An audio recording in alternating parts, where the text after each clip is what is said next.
नमस्कार। चारण ज्ञाति, चारण ज्ञाति का मानव समाज और राष्ट्र के निर्माण हेतु संस्कृति, राजनीति, राजनीति और राज्य व्यवस्था में योगदान रहा है। मैंने सीधे ही ये बात क्यों कही? और मेरे हाथ में आज एक पुस्तक है और ये मेरी डायरी है जिसमें मैंने कुछ मुद्दे लिखे हुए हैं। तो वो इसलिए क्योंकि आज बात हो रही है चारण समाज के ऊपर। कुछ लोगों ने एक ऐसा घटना घटी कि जिसके अंतर्गत कुछ लोगों ने ऐसा सोचा कि नहीं, हमें हमारे चारण समाज को इस तरीके से प्रस्तुत किया गया है किसी अन्य समाज के साथ में, तो वो हमें अच्छा नहीं लगा है। और उन्होंने किसी व्यक्ति इसीलिए मैं बता रही हूँ कि संबित पात्रा जी जो भाजपा के प्रवक्ता है, उनके ऊपर वो केस करने की सोच रहे हैं और कई कई समाज के ग्रुपों में से ऐसे मैसेज भी आ रहे हैं। मैं स्वयं एक चारण हूँ, चारण की बेटी हूँ, तो इसलिए मैं ये बात करने योग्य हूँ ही। मुझे किसी से सर्टिफिकेट की आवश्यकता नहीं है। मैंने ये जो बात रखी है, ये बात करने के बाद जो मैं आगे कहने वाली हूँ उसमें कई सारे मुद्दे हैं, एक भी छूटना नहीं चाहिए। वो थोड़ी बात लंबी भी होगी क्योंकि पूरी बात करनी है। बाद में कोई भी आके मुझे ऐसी टीका टिप्पणी करेगा कि आपको ये नहीं कहना चाहिए, ये कहना चाहिए। आपको टीका टिप्पणी करनी है, आप अपने तक रखिए। मुझे आपकी टीका टिप्पणियों की आवश्यकता नहीं है। कोई मुझे कहेगा आप इसकी प्रशंसा कर रहे हैं या इसका गुणगान गा रहे हैं, तो आपकी सोच है। बाकी मैं चारण हूँ और चारण ने हर बारी किसी ने अच्छा कार्य किया है तो उसकी प्रशंसा की है। प्रशंसा करना कोई बुरी बात नहीं है, ये पहले बता दूं। जिस विषय से ये बात आई है वहीं से मैं शुरू कर रही हूँ। प्रशंसा करना कोई बुरी बात नहीं है। अगर कोई समाज में, जो मैंने व्याख्या कही कि मानव समाज में और राष्ट्र के निर्माण हेतु, तो राष्ट्र निर्माण के हेतु में किसी ने कोई अच्छा कार्य किया है तो उसको लोगों तक पहुंचाना, चाहे वो किसी भी समाज से हो, किसी भी व्यवस्था से हो, लेकिन लोगों तक उसको पहुंचाना। हम बहुत बारी सुनते हैं ना, ये अच्छा कार्य इन्होंने किया है तो ज्यादा से ज्यादा लोगों तक हम उसको पहुंचाए तो ज्यादा से ज्यादा लोग उससे जुड़ेंगे और वो कार्य बहुत ही अच्छे तरीके से लोगों में वो पहुंचेगा और लोगों को भी प्रेरणा होगी। तो चारणों ने तो सदियों से यही किया है, यही कार्य किया है। और हमारे पुराणों में तो बहुत ही जगहों पे चारणों का उल्लेख मिलता है। लेकिन खैर, वो दोबारा दूसरी बार मैं आपके सामने प्रस्तुत होंगी तो मैं आपको उसके विषय में भी बताऊंगी, कौन से श्लोक में, कौन से हमारे पुराणों में, कौन से अध्याय में, कौन से श्लोक में और किस तरीके से चारणों का उल्लेख किया गया है। क्योंकि अभी 10 दिवस से मैं सुन रही थी बहुत जगहों पर, जैसे कि अभी रामायण चल रहा है तो उसमें भी एक वीडियो लेकर सभी लोग बता रहे थे भगवान श्री राम ने चारणों का उल्लेख किया और चारण भी सिद्धों, चारणों, यक्ष, गंधर्व, किरण सभी मेरा युद्ध देखेंगे और राम का रामत्व देखेंगे। तो इस वीडियो को शेयर करते हुए सभी लोग जो भी चारण हैं वो ऐसा गर्व के साथ बता रहे थे कि गर्व है, मैं चारण हूँ। हाँ, ये गर्व की ही बात है। लेकिन अब आपको मैं सतयुग, द्वापर युग, त्रेता युग से खींच के मैं कलयुग में वापस ला रही हूँ, क्योंकि कलयुग में चारण अपना कर्म भूल गया है। और चारण अपना कर्म भूल गया है तभी संबित पात्रा जी ने यह जवाब दिया कि जो उन्होंने जिस कहावत का उन्होंने उपयोग किया था, तो उन्होंने ये बताया कि मैं जहाँ से पढ़ा हूँ वहाँ पर चारणों का उल्लेख ऐसे किया गया है, ये कहावत थी, तो इसमें मेरी कोई गलती नहीं है। हाँ, वो सच बात है, उनकी कोई गलती नहीं है, क्योंकि गलती बेसिकली हम सब की है, हमारी पहली गलती है। क्यों?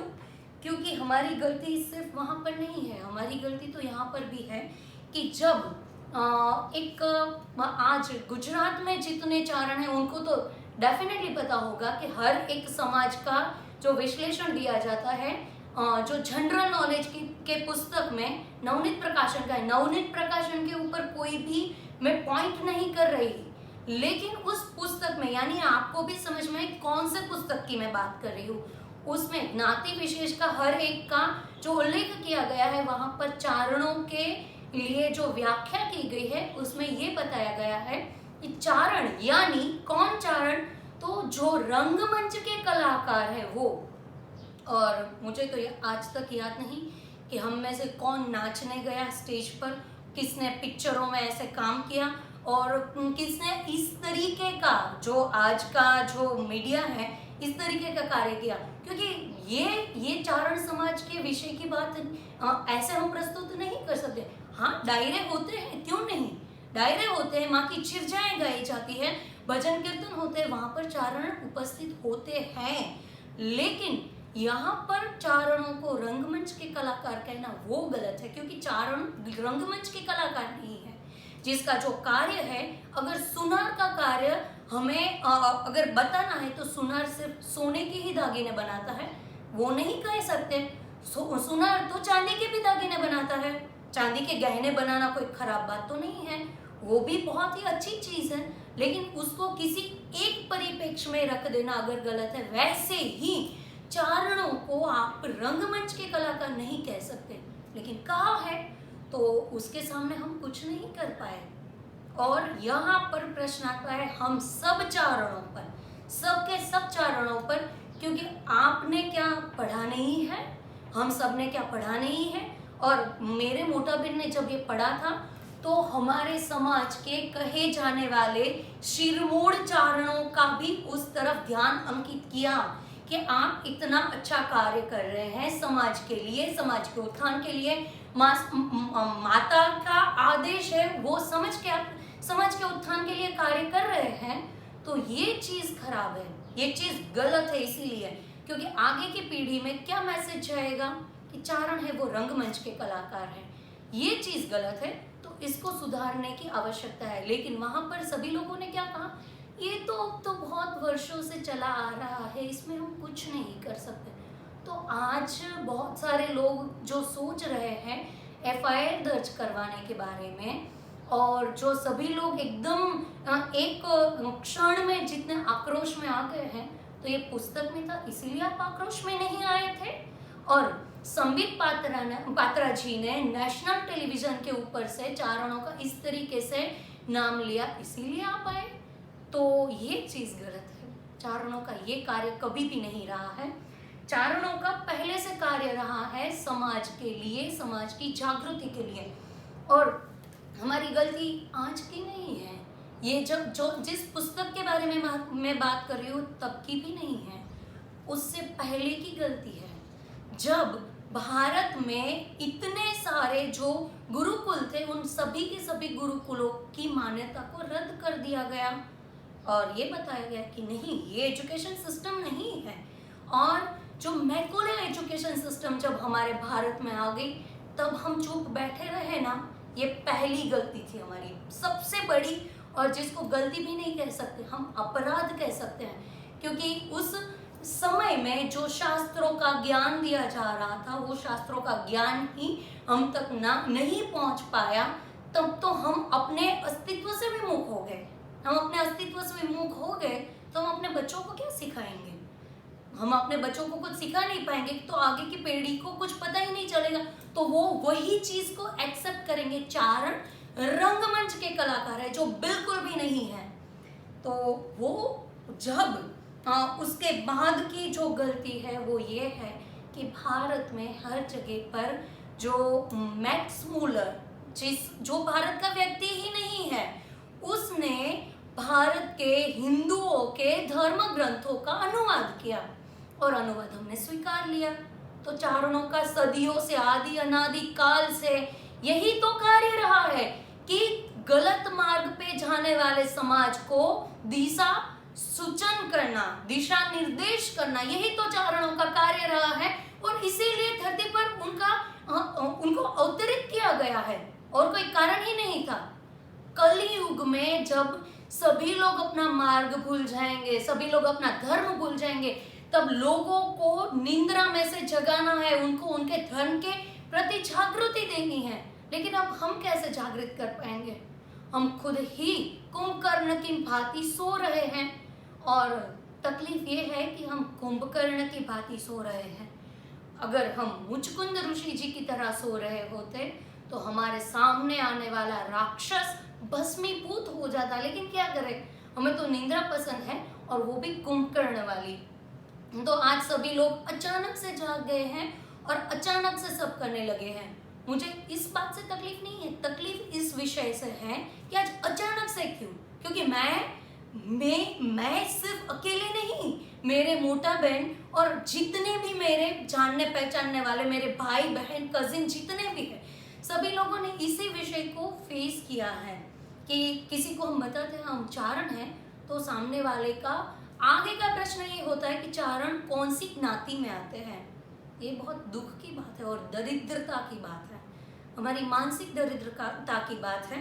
तो यह भूल तो हमने चलो फिर भी आगे बढ़ाई।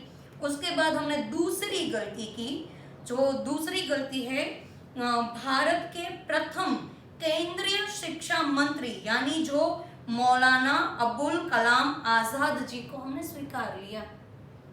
ये किसी धर्म के बारे में बात नहीं है, ये भारत भूमि के कण कण को समझने वाले व्यक्ति को छोड़ के, जो व्यक्ति बाहर से आया है उन्होंने ही पहले से कहा है, उनके हर एक पुस्तक में, उनके हर एक इतिहास में बताया गया है कि वो बाहर से आए हैं, तो वो भारत के नहीं हैं। तो जो भारत का व्यक्ति नहीं है वो भारत की भव्यता को, भारत के इतिहास को क्या समझेगा। जब हमारे इतिहास को ही नहीं समझेंगे, हमारी सूक्ष्म दृष्टि को नहीं समझेंगे, तो वो हमारे बारे में क्या चित्रण करेंगे। और उसी समय, उसी कारण भारत में ऐसे सारे इंस्टीट्यूट बने जिस इंस्टीट्यूट में भारत तेरे टुकड़े होंगे ऐसा नारे लगाने वाला एक वर्ग उपस्थित हो गया, वो जन्म उसका हो गया, पैदा हो गया। तो ये बात हर बारी जो मैं बताती हूँ कि दुर्योधन के जन्म के समय उनके कुलगुरु ने कहा था कि ये राक्षस है, राक्षस जीवित नहीं रहना चाहिए, ये आके कुल का विनाश करेगा। लेकिन उस समय जो धृतराष्ट्र जी थे वो अंध थे और पुत्र मोह में भी अंध थे। चक्षुओं से अंध होना कोई खराब बात नहीं है, लेकिन हृदय से अंध होना सबसे बड़ी खराब और हीन बात है, और वो हृदय से अंध थे। तो उन्होंने वो कुछ भी नहीं किया। तो वैसे ही हम लोग अंध के भांति कार्य कर रहे थे कि उन्होंने जिस व्यक्ति को पता ही नहीं है कि भारत क्या है, उसको हमने शिक्षा मंत्री के तौर पर स्वीकार कर लिया गया, और उसको पहले ही यह करना था कि भारत में फिर से गुरुकुल स्थापित करने थे। अब वो क्यों करते हैं? उन्होंने तो शिक्षा प्रणाली में से 7वीं और 8वीं शताब्दी को ही गायब कर दिया, जहां पर भारत का बहुत ही भव्य इतिहास छिपा है। और उसको खंगालने की आप भी कोशिश कीजिएगा, वो कौन सा इतिहास है जिसको छिपाने की कोशिश कर रहे हैं। मेरे पास है, लेकिन मैं आज बहुत सारे मुद्दे लेकर बैठी हूँ, इसलिए उस विषय तक अभी नहीं जा रही हूँ। कभी उस विषय के बारे में भी हम बात करेंगे। तो जो उन्होंने किया उसके बाद अब हमारी तो ये चीज है कि उस समय तो भारत आजाद ही हुआ था, उस समय हम कैसे आंदोलन कर सकते थे? क्यों नहीं कर सकते थे? आप में से, हम में से किसी ने भी क्या दुर्शाजी आढ़ा के बारे में नहीं सुना? जो अकबर के दरबार में बैठते थे, उनके दरबारी थे, लेकिन जब अकबर ने प्रश्न पूछा कि इस फूल की पत्तियां कितनी हैं, तो किसी ने जवाब नहीं दिया, किसी ने भी जवाब नहीं दिया। बस एकमात्र दुर्शाजी आढ़ा ने कहा इस फूल की पत्तियां 35 है, गिनना है तो गिन ले अकबर। और वो जो 36वीं जो पति तू सोच रहा है वो कभी भी तेरे पास, तेरे शरणों में नहीं आएगी, न भूतो न भविष्यति। यानी 36 यानी महाराणा प्रताप को उन्होंने वहां पर चिन्हित किया था, और वो स्पष्टता थी, बिना डरे उन्होंने अपना जवाब दिया था, और उनको किसी भी विषय से डर नहीं था। तो अगर अकबर के दरबार में बिना किसी डर के चारण अपनी बात कर सकते हैं, और हम भले ही कितना भी भव्य इतिहास हमें पढ़ाया गया हो अकबर के बारे में, उसकी वंशावली हमें रटा दी गई हो, लेकिन हम ये भी जानते हैं कि अकबर कितना क्रूर था। वो वो भी हम जानते हैं, फिर भी उसके सामने हिम्मत से अपनी बात है उसको रखना, ये भी बहुत बड़ी बात थी। और दूसरा जी आढ़ा जी ने वो अपनी बात रखी। लेकिन ये एक ऐसा समय था कि जहां पर हम अपनी बात भी नहीं रख सकते थे, जबकि भारत आजाद हो गया था।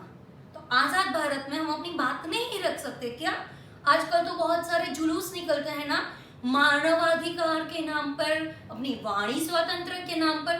तो यहाँ पर शिक्षा का स्वातंत्र है, और उस शिक्षा के स्वातंत्र में हम सब लोग एक और बहुत ही बड़ी गलती कर बैठे हैं, आर्टिकल 30 को लाने की। आर्टिकल 30 यह है कि जहां पर भारत में से कोई भी व्यक्ति अपने धर्म का, यानी जो बहुमती, जो महत्तम समाज है, वो अपने धर्म का शिक्षण नहीं दे सकता, अपने धर्म की शिक्षा नहीं दे सकता, अपने धर्म ग्रंथों को पढ़ा नहीं सकता, ना ही कॉलेज में, ना ही प्राइवेट इंस्टीट्यूट में, कहीं पर भी नहीं। लेकिन जो लघुमती समाज है वो अपने धर्म का ज्ञान दे सकता है। ये बहुत ही बड़ी दरिद्रतापूर्ण बात है। तो उस समय हम चुप बैठे, ये भी हमारी ही गलती है। आज उछल कर केस करने जाने में कोई भी बहुत बड़ी बात नहीं है। आज क्यों जा रहे हैं? उस समय जाना चाहिए था। ये नहीं होना चाहिए। उस समय आपको बताना चाहिए था कि हम अपने बच्चों को ये शिक्षा क्यों न दे। जब डिंगल पिंगल साहित्य की पाठशालाएं बंद हुई तो हमारे मुंह पे ताले क्यों लग गए थे? तब हमने कोई आंदोलन क्यों नहीं किया? तब हम चुप रहे। आज हम बोल रहे हैं, अच्छी बात है, बुरी बात नहीं है, लेकिन देर कर दी है हमने बोलने में। बहुत लोग कहते हैं देरी से ही सही, हमने शुरू तो किया, लेकिन अब इतने 130 करोड़ लोग जो भारत में रहने वाले हैं और उसके अलावा के जो भारत में नहीं रहते लेकिन जो भारतीय हैं, उन सभी लोगों के दिमाग में हम एक चीज कैसे बैठाएंगे कि ये सिर्फ चारणों की बात नहीं है। चारणों की बात इसीलिए मैं बता रही हूँ क्योंकि वो चीज हम उसकी अनुभूति कर रहे हैं। ऐसे बहुत सारे समाज होंगे जिनके बारे में हमारे सामने गलत व्याख्याएं भी रखी गई होगी, हम तक गलत माहितियां भी पहुंचाई होगी और हम उसी को स्वीकार करके आगे चले होंगे। जैसे कि भारत के अंदर आर्य और द्रविड़वाद की बात चली है, लेकिन ये आर्य और द्रविड़वाद द्वितीय विश्व युद्ध से पहले कम से कम 150-200 वर्ष पहले तक भारत में बहुत प्रचलित हुआ। ना ही सिर्फ भारत में, भारत के बाहर तो अति प्रचलित हुआ। तो फिर भी हम उस आर्य और द्रविड़वाद को हम स्वीकारते, जबकि द्वितीय विश्व युद्ध के बाद बाहर से पूर्णतः उसको नष्ट कर दिया गया कि ना ही कोई आर्यन है ना ही कोई द्रविड़ है, और इस विषय को हम इसको स्वीकारते ही नहीं है। तो हमने उस समय भी अपनी आंख लाल नहीं की कि तो फिर भारत में आर्य और द्रविड़वाद के नाम पर सभी लोगों को भड़काया और उनको झगड़ा करने के लिए उकसाया क्यों जाता है। आज जिस विषय के कारण हम परेशानियों का सामना कर रहे हैं वो विषय यही सारे हैं। हर बार कोई ना कोई मुझे पूछता है तो मेरे जवाब उसी जगह पर आकर रुक जाते हैं और सभी लोग कहते हैं वहीं पर क्यों पहुंच जाते हो तुम। वहां पर इसीलिए पहुंचना पड़ता है क्योंकि यहाँ पर कच्छ में तो मैंने ज्यादातर देखा है कि बबूल के पेड़ होते हैं। अब बबूल का पेड़ है वो उग गया, उसके बाद उसको ऊपर से काट देंगे तो थोड़ी देर के लिए, कुछ समय के लिए लगेगा कि हाँ जमीन अच्छी हो गई, लेकिन उसका जो मूल है वो बहुत गहरा होता है। तो पहले उसका मूल निकालना पड़ता है, उसके बाद उसको ऊपर से काटो। अगर उसकी जड़ रह गई अंदर तक तो अंदर से धरती को, जिसको हम माँ कहते हैं, उसको खोखला कर देगी। तो यही तो जड़ें हैं। इन जड़ों के तरफ हमने कभी ध्यान ही नहीं दिया। हम ऐसे हाथ पे हाथ धर के बैठ गए और सभी चीजें होने दी हमने, और हमने एक चीज स्वीकार कर ली कि हाँ हमें अहिंसा के और बढ़ना है। अहिंसा खराब चीज नहीं है, अहिंसा होनी चाहिए। हमारी माँ भगवतियों ने, हमारी देवियों ने, हमारी आई करणी ने, हमारी आई आवड़ ने, खोड़ल ने, मोगल चाणक्य ने, सभी ने सत्य का साथ दिया है, सत्याग्रह भी किए हैं और माता ने त्रागे भी किए हैं। बहुत जगहों पर आप इतिहास को देख लीजिए, हर एक गांव के किसी न किसी जगह पर आपको वही चीज नजर आएगी। लेकिन सत्याग्रह करना अलग विषय है, लेकिन युद्ध में भी हमने प्रतिनिधित्व किया है। आई आवड़ ने जब भारत के ऊपर जब अधर्म का वो युद्ध होने जा रहा था, तब आई आवड़ आ गया है और उन्होंने उस समय सभी चारणों को एकत्रित किया और युद्ध का प्रतिनिधित्व किया। युद्ध का प्रतिनिधित्व, हाँ, मैं और किसी विषय की बात नहीं कर रही हूँ। किसी को सिर्फ और सिर्फ सूचना देना भी अच्छी बात है, लेकिन युद्ध का प्रतिनिधित्व करना वो बहुत बड़ी बात है। और आई आवड़ को कुछ लोग आई तनोद के नाम से जानते होंगे, कुछ लोग आई तेमड़ा के नाम से जानते होंगे, कुछ हमारे कच्छ में है वो आई आशापुरा के नाम से भी जानते होंगे। वही आई आवड़, उन्होंने अधर्म के विरुद्ध में युद्ध भी किया है। तो यहाँ पर वैचारिक युद्ध है, तो वैचारिक युद्ध में हम क्यों पीछे हट गए? हमें कौन सी तंद्रा ने हमें घेर लिया है, कौन से मादक द्रव्य ने हमें घेर लिया है? बहुत खराब चीज है। आज हम अचानक जागे हैं वो खराब नहीं है, लेकिन इतने समय तक हम सोते रहे वो बहुत ही दरिद्रतापूर्ण बात है। और आज हम सब जाग गए हैं, लेकिन आज क्यों जागे? आज से कुछ समय पहले जब मैं एकदम रो गई थी, जब मनुस्मृति को जलाया जा रहा था, वो देखकर मैं रो गई थी, मेरे पापा, मेरे मोटा बहन सभी रो रहे थे, तब भी हम कोई नहीं जागे थे। आप सभी लोग अपने कार्य से कार्य रखने वाले लोग हैं। सॉरी, माफ कीजिएगा, मैं सत्य की बात कर रही हूँ। हम आज जब जिन साधुओं के ऊपर जिनको मारा गया, जिनको पीटा गया, तब भी हम लोग सोते रहे। उस विषय पर हम में से किसी ने बात नहीं की। उन साधुओं के वस्त्र कौन थे? वो साधुओं ने भगवे वस्त्र धारण किए थे। भगवा यानी त्याग और वैराग्य का प्रतीक है, जिसके लिए हर एक शास्त्र में से आपको प्रमाण मिल जाएगा। त्याग, तप, वैराग्य, सत्याग्रह, वही चारणों के मूलभूत गुणधर्म है। तो यही तो भगवा वस्त्र है। तो वो चारण नहीं है, उन्होंने अपने नाम के पीछे चारण नहीं लगाया, तो बे हमें क्या फर्क पड़ता है? हम तो शांति से घर में बैठ के नई नई रेसिपियां ट्राई करेंगे, उनके वीडियोस बनाएंगे, या तो फिर टिकटॉक के वीडियो बनाएंगे और आगे स्प्रेड करते रहेंगे। साधुओं की तो हत्या हुई है, हमारे किसी जानने पहचानने वाले की कब हुई है? होगी तब हम थोड़ा दुखी हो जाएंगे, और जब होगी उस समय हम पोस्ट करने लगेंगे, हम केस की ओर आगे बढ़ेंगे, लेकिन हमको अभी इस समय जो करना चाहिए वो नहीं करेंगे। इस विषय में कुछ समय पहले मोगल माता के ऊपर भी किसी ने प्रश्न किया था, तो उस समय भी मेरी वही बात थी कि उसको जवाब नहीं देना चाहिए। वो सभी लोगों को एक कटघरे में लाके खड़ा करने की कोशिश कर रहा था, और हम हो भी रहे थे। उसने पूछा कि मोगल माँ के अस्तित्व के बारे में आप मुझे बताइए, उनके जन्म के बारे में आप बताइए। जिस व्यक्ति ने, जो रैशनलिस्ट है, ऐसा वाहियात व्यक्ति, उसने प्रश्न दिया और आप जवाब भी दे रहे थे। माफ कीजिएगा, उसको जवाब नहीं देना चाहिए, उसको पूछना चाहिए तेरे दादा के जन्म की तो कहानी बता, इसी वक्त तेरे पास है, मेरे पास है या नहीं? मेरे पास आस्था है, मेरे पास वह तत्व ज्ञान है कि पत्थर में भी, भारत में सभी बोलते हैं ना कि पत्थर की पूजा करते हैं, पत्थर में प्राण होते हैं, इसीलिए हम पत्थरों की पूजा करते हैं।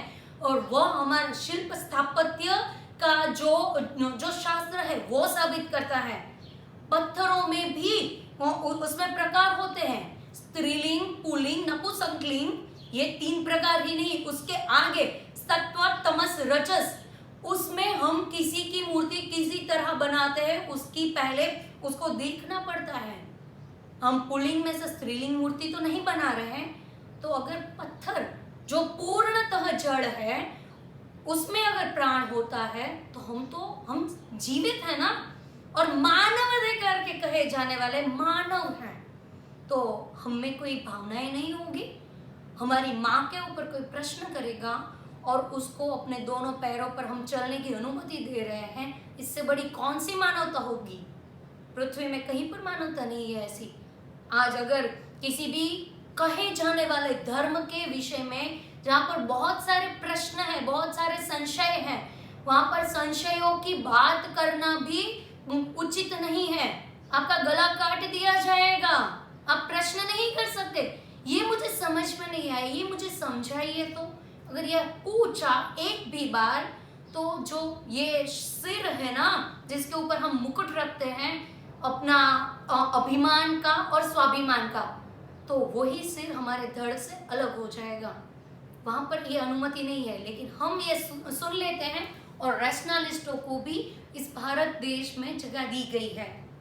लेकिन हम ये लोग हैं कि उन लोगों को भी स्वीकार कर लिया, मनुस्मृति का जब इतना गंदे तरीके से उसको जलाया गया तो हम हाथ पे हाथ धर के बैठ गए।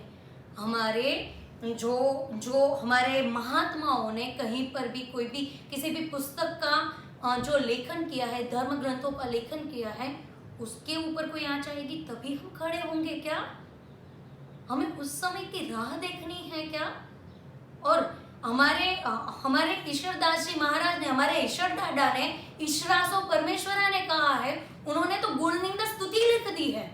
हम ईश्वर की आराधना करते हैं, मनुष्यों की गुण की भी बात करते हैं, लेकिन भगवान के ऊपर भी प्रश्न खड़े करते हैं कि तू अगर मुझे आशीर्वाद नहीं दे सकता, तू मुझे आशीर्वाद तो दूसरी बात, तू मुझे अपने दर्शन नहीं दे सकता तो तू नहीं देगा, क्योंकि तू 2 बाप की औलाद है, तू 2 माताओं की औलाद है। ये खराब चीज नहीं है, ये बात आप समझिए, ये खराब चीज नहीं है। भगवान को इस तरीके से बताना, वो नंदराय जी के भी पुत्र थे और वो उनकी माता यशोदा जी भी थी, लेकिन वो वासुदेव जी के और देवकी के भी पुत्र थे। लेकिन इसको खराब तरीके से लेने वाले लोग उसको खराब तरीके से प्रोजेक्ट करते हैं बहुत जगहों पर। लेकिन ये चीज ये है कि हम उस समय भी नहीं जागे कि हमें जहाँ पर हमारी व्याख्या ये की गई कि हम किसी धर्म समाज ज्ञाति की के गुणगान गाते हैं, तो हम खड़े नहीं हुए कि हम धर्म समाज के गुणगान नहीं गाते हैं। जिन्होंने जो अच्छा कार्य किया है उस अच्छे कार्य के बारे में हम बात करते हैं, उस अच्छे कार्य की हम बात करते हैं, तो उसमें कोई गलत बात नहीं है। अगर जब राम भगवान ने उन्होंने जब रावण का वध किया, तो रावण के वध की बात अपनी भाषा में लोगों तक पहुंचाना, ये अगर अच्छी बात है और इसको अगर गलत सोचा जा सकता है, उसको अगर गलत तरीके से प्रोजेक्ट किया जा सकता है, तो हर चीज गलत ही है इस दुनिया में, गलत कुछ नहीं है। हमने अपनी आंखें बंद करके रखी थी, आज खुली है, बहुत अच्छी चीज है। लेकिन इसमें मैं संबित पात्रा जी को की जो बात है उनको यही बता रही हूँ, उनके विषय में आप सबको बता रही हूँ, वो गलत नहीं है। हमारा जो अभ्यासक्रम है वो गलत है। हम गुरु शिष्य परंपरा में, हम गुरुकुल परंपरा में नहीं जा रहे हैं और हमें टेबल के ऊपर हाथ रख के बैठ के खाना खाना है, टेबल के ऊपर हाथ रख के हमें नोट गिनने हैं। हमें असली में जो कार्य होता है वो नहीं करना, हम अपने गुणों से विमुख हो रहे हैं और यही हमारी सबसे बड़ी गलती है। तो इस विषय में और इसके आगे के जो बहुत सारे विषय हैं वो मैं आगे आपको बताऊंगी, कोशिश करूंगी कहाँ कहाँ पर चारणों का उल्लेख हुआ है। और आप सभी को एक नम्र विनंती है कि आप संबित पात्रा जी को एक क्वेश्चन मार्क के रूप में मत ले, उसको उस विषय में ले कि हमारे भारत में कैसा ज्ञान दिया जा रहा है, कैसा इतिहास पढ़ाया जा रहा है। जहां पर मैंने पहले भी कहा कि अकबर की पूरी वंशावली हमें रटा दी गई है, लेकिन चारण कौन है उसी विषय पर संशय खड़ा कर दिया है। तो उसके लिए हमें जागृति लानी पड़ेगी। चारण कन्या जो कविता है वो मैं खुद 4वीं कक्षा में थी तब पढ़ाई जा रही थी और अभी कदाचित वो 6ठी कक्षा के बच्चों को पढ़ाई जा रही है। कितनी दुख की बात है। 14 वर्ष की चारण कन्या, बाड़ी बोड़ी चारण कन्या, ये 14 वर्ष की चारण कन्या की बात है जिसने अपने पशु की रक्षा के लिए शेर के सामने एक दंड लेके दौड़ी थी और शेर भी उससे डर के भाग गया था। और हम आजकल जो भी जहां पर भी होता है, स्त्रियों के साथ अत्याचार होता है, उनके साथ तो बलात्कार होता है, उस विषय में हम बात तो करते हैं, लेकिन हम अपनी बेटियों को क्या शिक्षा देते हैं? जब तुम घर पे आओ, तुम कॉलेज से या स्कूल से घर पर आओ और उस समय रास्ते में कोई भी ऐसा मिले जो तुम्हें गलत कमेंट करे, गलत नजरिए से देखे, तो तुम नीची नजर करके तुम आगे बढ़ जाना, उसको जवाब मत देना। तो यह जो चारण कन्या कविता है ना, वो उसी लिए है कि जो बेटे हैं उनको भी पता चले कि समाज में ऐसी भी बेटियां हैं, और जो बेटियां हैं उनको भी पता चले कि हम शक्तियां क्या हैं, हमारा कर्तव्य क्या है, और हमें डर के नहीं जीना है, हमें अपने अस्तित्व का बोध करने के साथ जीना है। और वो तो शेर था, जो जंगल का राजा है उसको अगर दंड से भगा सकती है एक 14 वर्ष की बेटी, तो तुम लोग जो तुम्हारे सामने खराब दृष्टि करने वाले लोग हैं, वो तो भेड़िए हैं, उनका मस्तक विच्छेद कर देना चाहिए, उनको लहूलुहान कर देना चाहिए। क्यों तुम दृष्टि को नीचा करके घर आ रहे हो? ये शिक्षा हम नहीं दे पा रहे। इसमें भी हमने गलती की कि यह चारण कन्या जो कविता, जो सत्य घटना पे आधारित है, उस कविता को आप छठी कक्षा के बच्चों को पढ़ा रहे हो। जो कविता सही में उपयोगी है, जो टीनेजर में आने वाले बेटे और बेटियों के लिए, उस तक तो यह कविता पहुंची ही नहीं। कविता नहीं है, वो उस बात का बोध है कि बेटियों में कौन सी शक्ति होती है। हमारी आई करणी ने, हमारी आई आवड़ ने जो किया है, वही उस समय वो 14 वर्ष की चारण कन्या ने किया था। चारण तो ये है, तो हम यह भी सिद्ध नहीं कर पाए कि हम चारण कौन है। हम चारणों ने आज एक बहुत अच्छा अभियान चलाया है कुछ समय पहले, कि हमारे जो केसरी सिंह जी बारठ है, और वो क्रांतिकारी थे, उनके पुत्र, उनका पूरा परिवार क्रांतिकारियों का था, तो उसके लिए जन जागृति अभियान चलाया, बहुत अच्छी बात है। लेकिन यह जो भी कार्य कर रहे हैं क्रांति के विषय में, वो सारे के सारे उन लोगों को मैं चारणों की श्रेणी में इस समय लेती हूँ, क्योंकि क्रांति का कार्य करना ही पहले चारण कर्म है। तो उन्होंने जो भी कार्य किया वह चारण कर्म किया है। तो हम इतने सारे क्रांतिकारियों में से कुछ ही क्रांतिकारियों की तो हमारे पास माहिती है, जानते भी नहीं है, उनका नाम तक हमें मालूम नहीं है। तो यह भी हमारा कर्तव्य था, जब पहली बार हमारे पाठ्यक्रमों में हम तक इस माहिती को इस तरीके से प्रस्तुत किया गया कि वह जो क्रांतिकारी जितने भी थे, वो लोग सारे के सारे टेररिस्ट थे, उनको टेररिस्ट कहा गया। तो ये बात हमने स्वीकार कर ली। तो इस बात को भी हमें दुख के साथ या तकलीफ के साथ हमें इसको स्वीकार करना पड़ेगा। हम कार्य उसके बाद जो भी करेंगे, लेकिन इसको इसीलिए स्वीकार करना पड़ेगा, जब किसी भी क्रांतिकारी को टेररिस्ट कहा गया ना, उस समय हमारी आंख लाल होनी चाहिए थी। प्रशासन के सामने कार्य करने की हमारे पहले से ही क्षमता रही है। तो ऐसा नहीं है कि चारणों में बुद्धि का अभाव है, और चारण तो चौथा वेद है। तो वो जो चारणों के अंदर जो ज्ञान है, जो समझ है, जो सूझबूझ है, उस सूझबूझ को हम तो भुला बैठे। तो इसीलिए आज मैं अब सबको विनती करती हूँ, पहले अपने अंदर झांकिए कि हमने कौन सा कार्य किया। इन सभी विषयों में से अपने बच्चों में हमने कौन सा कार्य करने की चाह जगाई, यह देखिए। और उसके बाद हमने समाज में कौन कौन से समुदायों को किस तरीके से प्रस्तुत किया है, और कौन कौन से समुदायों को गंदे तरीके से प्रस्तुत किया है, उसके विषय में हमने कार्य किया। तो जो मनुस्मृति है वो हमारा धर्म ग्रंथ है, और धर्म के बिना हमारा अस्तित्व संभव नहीं है। तो हमारे अस्तित्व के ऊपर जब सवाल हुआ था, तो वहाँ पे मनुस्मृति के पीछे चारण नहीं लिखा था, इसीलिए हमने कुछ नहीं किया। उस समय हमें कुछ करने की आवश्यकता थी। अब भी जाग जाइए। ऐसे जो वामपंथी विचारधारा के लोग हैं, जो लेफ्टिस्ट लोग हैं, जो भारत को बहुत ही छोटे छोटे टुकड़ों में बांटने की कोशिश कर रहे हैं, उनसे भारत देश को बचाना है। भारत देश, लोग कहते हैं कि 1947 में आज़ाद हो गया, लेकिन उस समय जब आज़ाद हुआ तो सही मायनों में आज़ाद हुआ था या नहीं, उसकी भी हमें पुष्टि करनी पड़ेगी। क्योंकि अगर आज़ाद हुआ था तो हम अपने धर्म का अभ्यास अपने बच्चों को क्यों नहीं दे सकते, अपने धर्म ग्रंथों को क्यों नहीं पढ़ा सकते, और कोई अलग धर्म वो अपने बच्चों को उनके धर्म की शिक्षा दे सकते हैं, हम नहीं दे सकते। तो ये आजादी है या ये फिर से एक नया कटघरा है, फिर से एक नया पिंजरा है, जिस पिंजरे में से बाहर निकलना कदाचित असंभव है। नमस्कार, भारत माता की जय, वंदे मातरम, जय माता जी।